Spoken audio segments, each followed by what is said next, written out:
And what I also want to do is I want to try and differentiate out between what it was that he reported, because he'd heard it with his own ears, and what it is that is his speculation and my speculation about how all this fits together.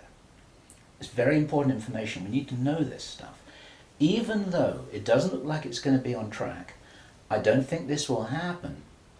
I think that there are a bunch of crazy people there who are extremely determined to do something, and they were in a hurry, and this is important to understand, they were in a rush to try and roll out this sequence of events. Now, what he described is what the sequence of events was.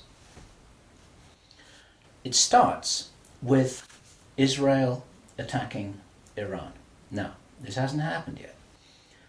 There have been a number of indications that there are forces which are trying to push this into happening. You've only got to follow the news for the last 2 years to realize that the public is being prepared for a justification for this kind of thing. Iran is being set up as being the bad guys that deserve something to happen to them, and so on and so forth. Now, that's going to be the start of what is like the opening gambit in a big chess game. And the plan is to provoke Iran or China to retaliate. And our guy, our source, who is a military man, is privately as convinced as he can be, although this has never been made public and this is not publicly known, that Iran does have nuclear weapons. He believes that they have been provided by China behind the scenes. And all of this is intended because it's all right with these controlling forces that Iran has nuclear weapons, because they want them to be used. The plan is for either Iran or for China to retaliate after Iran is struck with a nuclear weapon. At that point, there will be a limited nuclear exchange in the Middle East, followed by a ceasefire. He heard this being planned in this meeting. This is being choreographed. It's like the script for a movie. This is exactly what's intended to happen. And during this time, the other thing that's being set up for this, and many people watching this will be aware that this is being set up in the background. We've had a lot of information about this from a number of good researchers from many countries who are reporting this on the internet, that things are being set up in many of the Western countries for there to be heavy controls over populations, martial law, increased powers on security forces who are not just the army or the police, but in Britain, for example, our source said that he absolutely knew personally for a fact, that a very large number of private security people, their powers were being increased to give them the ability to arrest people, the ability to detain, the ability to handle riots in streets. And here we're talking about just regular people working in private security, people who give the parking tickets on the streets.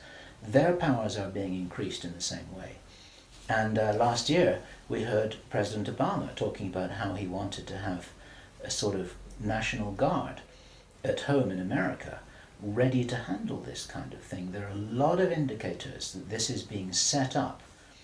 And in this rollout of this crazy scenario, where it is intended that there will be a limited nuclear exchange in the Middle East, the idea is that as the world looks upon this with horror, then they will demand from their governments that there are heavy controls over travel, over communication, over people who meet, over people who protest in the streets.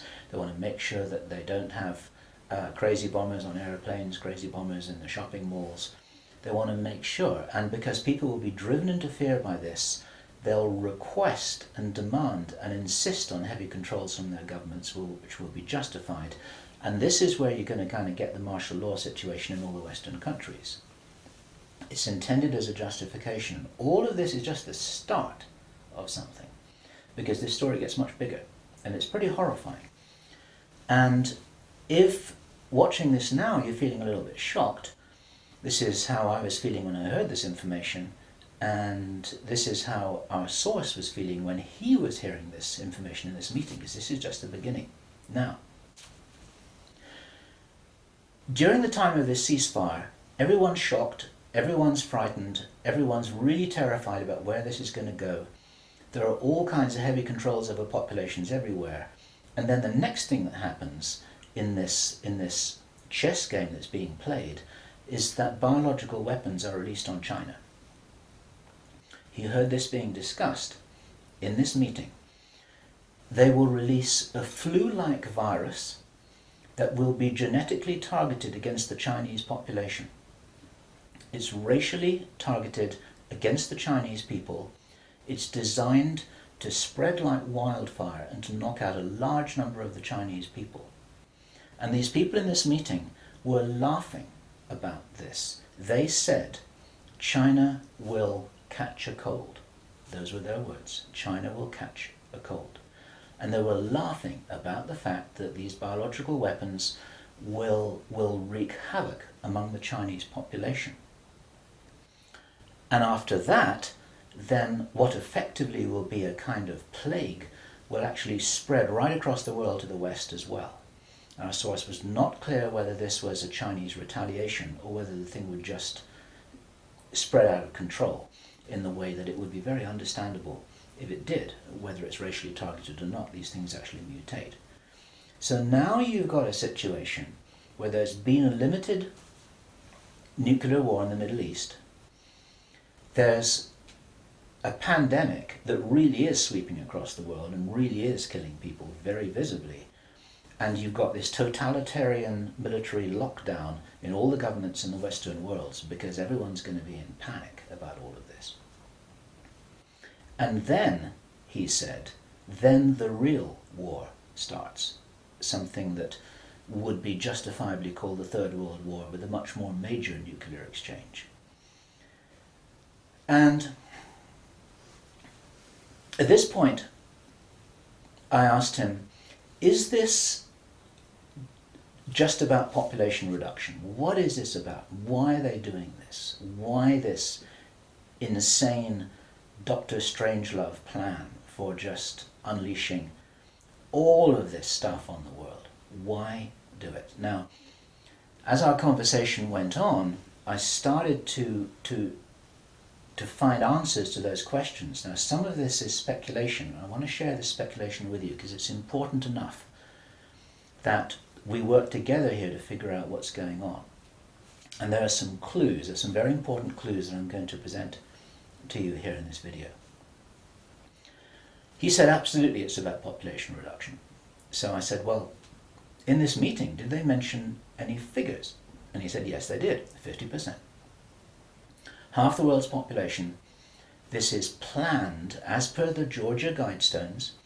For those of you who don't know what the Georgia Guidestones are, it's a stone monument in Georgia in America that was erected anonymously a number of years ago. It's in 8 languages, and it's like an Illuminati manifesto for a new world, as it were. And just hold that thought about this being a manifesto for a new world. This is an important concept here in what I'm presenting. One of the key parts of this manifesto for this new world is that there should be a population of 500 million people. Now, 500 million people is an enormous reduction from the nearly 7 billion that we've got at the moment. That's pretty much 95% of people who would no longer be on this planet.